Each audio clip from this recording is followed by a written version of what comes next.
జగన్ జలగా పీల్చేస్తా ఉంది. అవునా కాదా అని మిమ్మల్ని అడుగుతున్నా. ఏమమ్మా అవునా కాదా?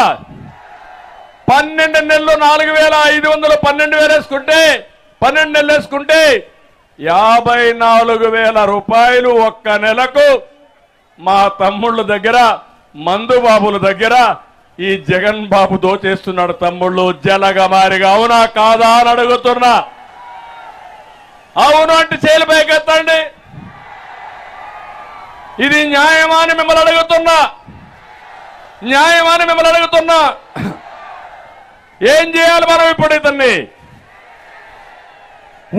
ఉతికి ఆరేయాలా లేదా? సిద్ధంగా ఉన్నారా లేదా? ఏమమ్మా మీ మగవాళ్ళందరూ కూడా తాగి బలహీనం అయిపోయారా లేదమ్మా? అనారోగ్యం అయ్యారా లేదా? 30 లక్షల మంది అనారోగ్య పాలయ్యారు. 30,000 మంది ప్రాణాలు పోగొట్టుకున్నారు. ఇంకా చనిపోతున్నారు, చస్తూనే ఉన్నారు. ఈ జలగ మాత్రం మన రక్తాన్ని తాగతానే ఉంది. ఎవరైనా 2 క్వార్టర్లు వేసుకుంటే రోజుకి ఎంత అవుతుందంటే 1,10,000 రూపాయలు అయిపోతుంది. నేను ఒకటే చెప్తున్నా, ఈ లెక్కలు మీరు వేసుకోవాల్సిన అవసరం ఉంది.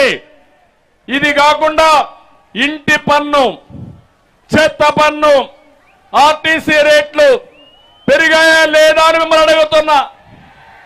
పెరుగుంటే చేతుల పైకెత్తండి. ఇవన్నీ మీ అకౌంట్ ఖాళీ అయిపోయిందా లేదా అని మిమ్మల్ని అడుగుతున్నా. అందుకే అన్న ఇచ్చేది 10, దోచేది 100.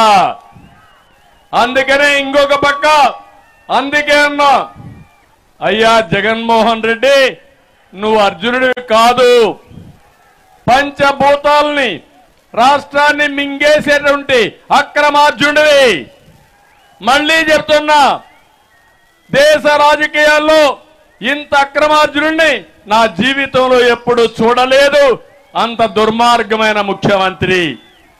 కలియుగంలో ఈ ముఖ్యమంత్రి పుట్టాడు. మనందరి కర్మగాలి బకాసురుడు మారిగా మొత్తం మింగేసే పరిస్థితికి వచ్చాడు. ఈ విషయం మీరు గుర్తుపెట్టుకోవాల్సిన అవసరం ఉంది. ఇంకో పక్క మీరు చూస్తే నిత్యావసర వస్తువులన్నీ పెరిగిపోయినాయా లేదా అని మిమ్మల్ని అడుగుతున్నా. ఏమమ్మా పెరిగాయా లేదా? పెట్రోల్ 76 రూపాయలు ఒకప్పుడు, ఇప్పుడు ఎంత? 111. డీజిల్ 70, ఇప్పుడెంత? 99. బియ్యం 40.